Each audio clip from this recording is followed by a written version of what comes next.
Hello everyone. Today we're going to discuss about research paradigm. And at the end of the lesson, you will be able to understand the different research paradigms and the philosophical perspectives underlying research by identifying first, the philosophical assumptions that underlie the research paradigm, the role of the research paradigm, and the different types of research paradigm. Let's discuss about ontological assumptions. Ontological assumptions is very important, as I think as we have learned in the previous lesson, right? Talking about research foundations, because ontological assumptions are assumptions deriving of the reality. So when a researcher is actually formulating a theoretical understanding of a particular object that he wants to study, he is actually greatly influenced by his assumptions regarding the ontology of the natural and social world. And for him to clarify the object that he is studying, he requires to make specific assumptions regarding the nature of structure, humors, and causality, which is natural and social. I think this is better illustrated when we discuss about the examples at the end of the lesson today. One of the most important building blocks of our worldview is actually ontological assumption. This is because how we understand the world in terms of what is society, who is the individual as members of society, okay, as a social being. This is very important to us, and it is something that we never question. We take for granted and thinking that everyone has the same worldview. Actually, not everyone has the same worldview as us. That is why you have different researchers researching on a similar phenomenon but approaching it differently, having different research questions and approaching the problem with using different methods. In a way, ontological assumption is a central importance to any research in any discipline. Next, let's discuss about epistemological assumption. What are these? Epistemological assumption is actually very deeply rooted in the culture and worldview of the society. So in this sense, epistemology and ontology, they are very much closely related. In fact, it determines how you recognize the problem. Your worldview or your ontological assumptions perceive you in a particular way, being in this world, that you may look at the particular problem in a particular angle or perspective. Okay, and the way you understand this is also determined by this position that you have in this world. So similarly, someone who is positioned differently may approach the phenomenon using different method. So this, sometimes some researchers may understand problems as having causation, while some do not. The third assumption is actually axiological assumption. Now, this assumption is actually based on the researcher's research paradigm. For example, a logical positivist may regard research as something that is value-free and unbiased, while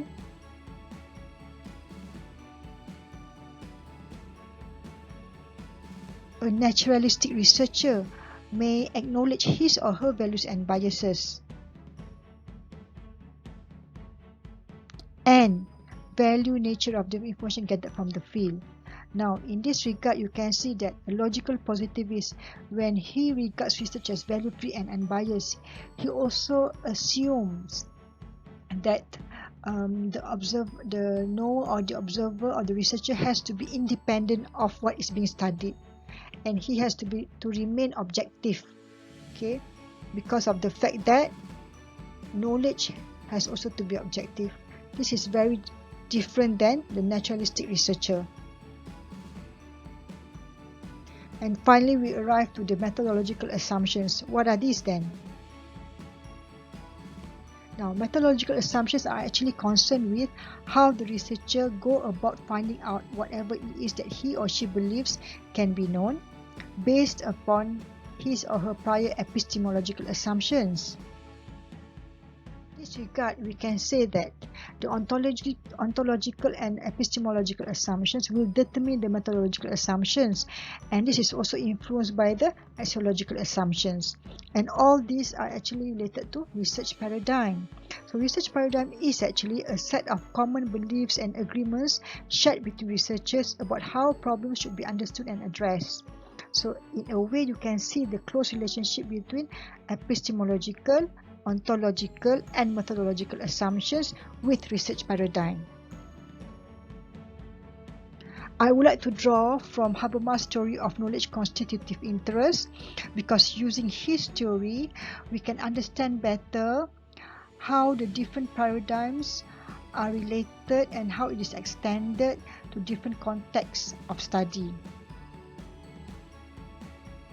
Now, Habermas says that there are actually three types of human interest.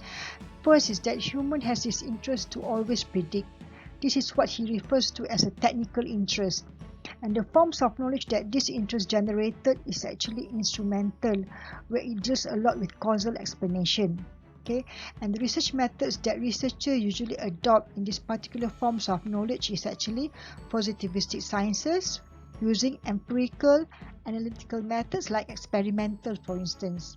And as you can see, experimental study has this tendency to actually predict a phenomena, right?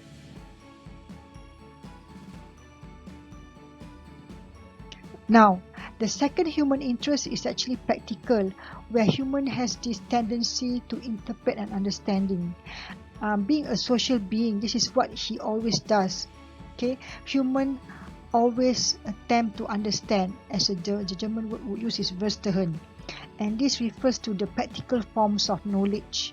As a social being, we cannot but understand, which is also similar to Aristotle's idea of practical knowledge or phronesis. Okay, and research methods that is linked or closely related with these particular forms of knowledge is actually interpretive research using historical and hermeneutic methods, where both of these study or methods of data collection deals a lot with understanding from the researcher. And finally, the third type of human interest that Habermas theorizes is called as emancipatory, where human has this inclination to criticize and liberate himself, to change. And this gives rise to the forms of knowledge which he called as emancipation, involving a lot of critical reflection. Critical reflection here brings about changes or transformation.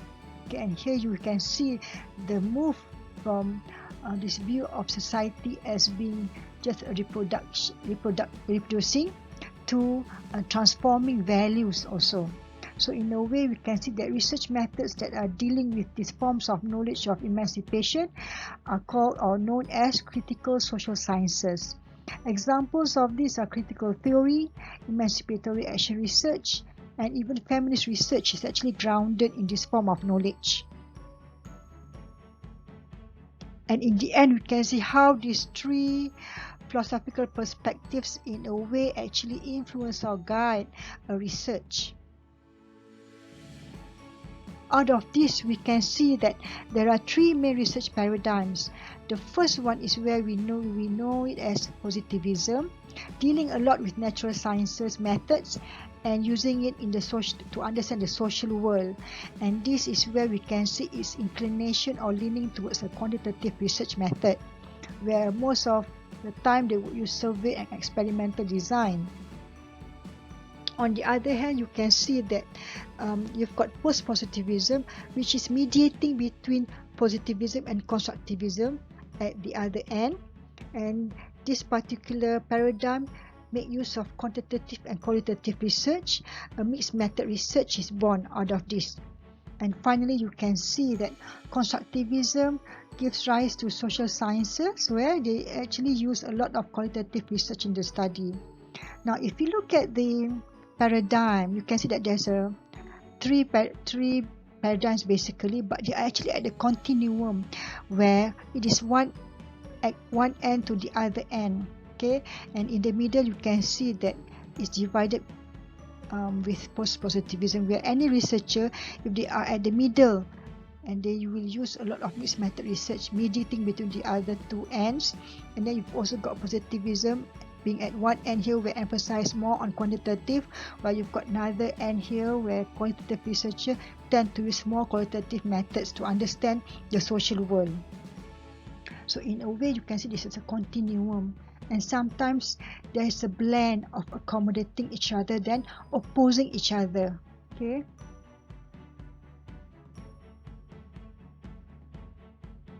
So if you look at positivist paradigm, positivist researcher would view the reality as something that is objective and given, not to be questioned but to be studied objectively. And also, where the positivist researcher actually describe their study using measurable properties, where these properties should be independent of the observer. Whatever you observed should be independent of you as the researcher, and you're just using instrument to understand the what is being observed from afar, from a distance. Okay, so you are being impartial to the object that is being studied. And the aim of positivist researcher is actually to test your theory or to predict a phenomena, or to look at the causation. Okay, and quantitative research is basically the main methods that is being used here. And they also use quantifiable measures of variable, where they ascribe values to the variable, or in other words, human understanding of perception. And they do a lot of hypothesis testing. Okay, in this particular study, you must have a hypothesis. And also, this is where they infer about a phenomenon from the sample to a stated population. So you can see discussion of minimum sample size is always an issue that needs to be ensured in a quantitative study. Now, if you look at post-positivist paradigm, it's a slightly different paradigm than the positivist researcher's paradigm.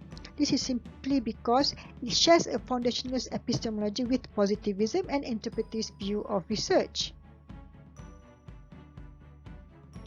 What happens is that they will use a similar method as natural science to explain the social phenomenon. Out of this, you will get a mixed method. Okay. So there is a balance between the two, hoping, so in a way the post-positivist researcher is hoping that they will be able to come up with a more comprehensive or more clear or a more whole picture of what is being studied. This is where they combine the quantitative and qualitative approach. Let's go to constructivist paradigm.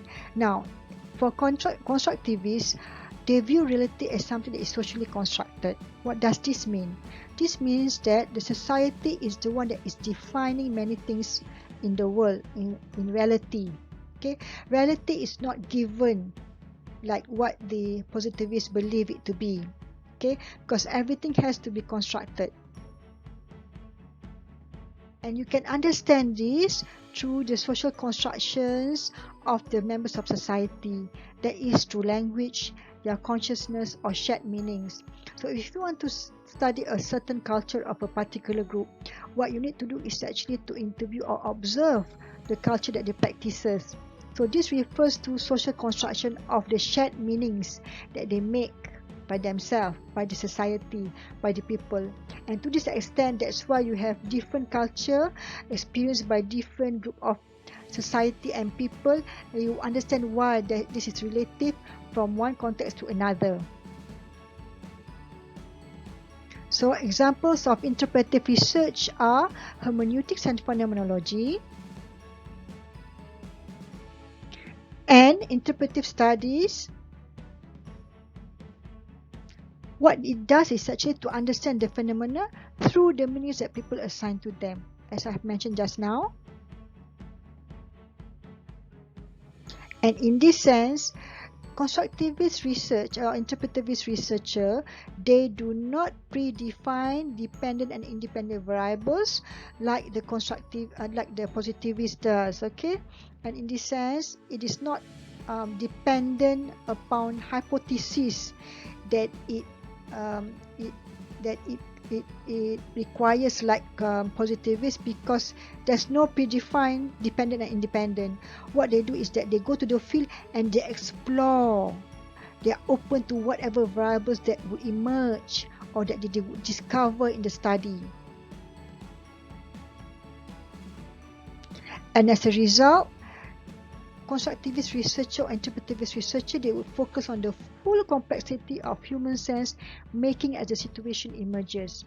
You imagine they want to study how a particular society responds to a situation, right? So they would observe and they would try to understand, explore how the members of society feels when they go through the experiences, processes and the changes, and how they would respond to this. Okay, so this is what an interpretivist research is all about.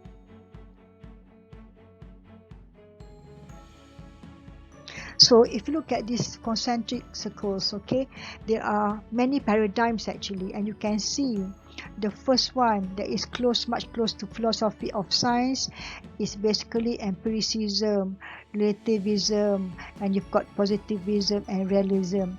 And then you've also got this interpretivism, which is close to phenomenology, constructivism, hermeneutics, pragmatism, okay, structuralism, right? And as they go on, then you've got a more post-structuralist view of research where it focuses on the social constructionism, psychoanalysis, it goes on and on. So sometimes they tend to overlap each other, although they are by itself in the different concentric circles, but they tend to overlap. So now we're going to look at how the examples would show the relationship between ontological, epistemological and methodological assumptions has on the research paradigm. Okay, the first hypothesis. Now, this is a problem where researcher would view it as people who have many children, and because of that they are poor. This is the first hypothesis. Okay,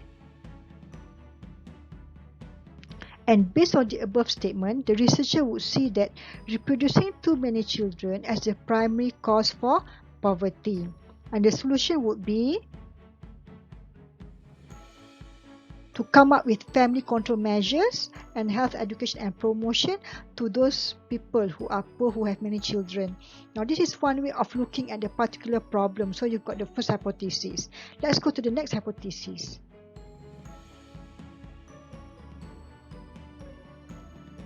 Okay, similar problem, but it's viewed slightly differently. Okay, the same context of people who are poor and have many children, but the hypothesis number 2 says that people are poor, so they have many children. What is the difference between the two? Now, based on that above statement, the researcher would see poverty as the main reason for having too many children, and because of this understanding, the solutions would also be different. For example, solutions explored would be poverty reduction measures and employment generation. So if you put them together,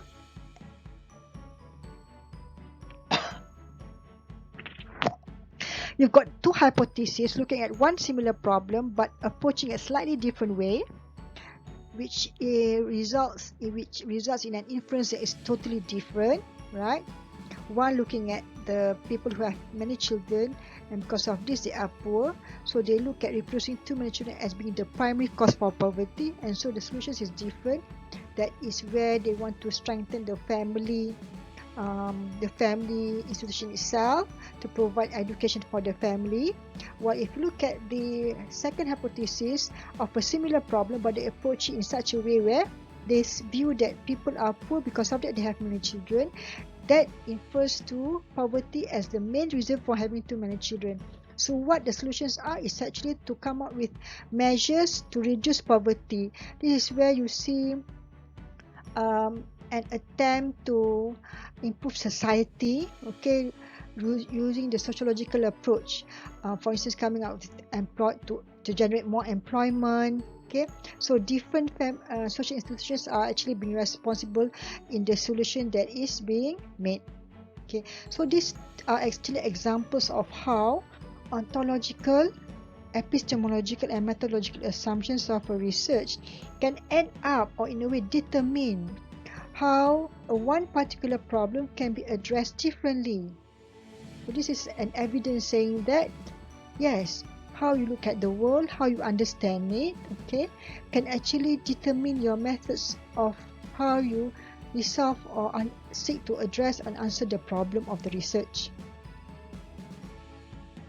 So thank you for your attention. Now for you to be able to gauge how well you have understood the topic, please answer the quiz at the following link. All the best!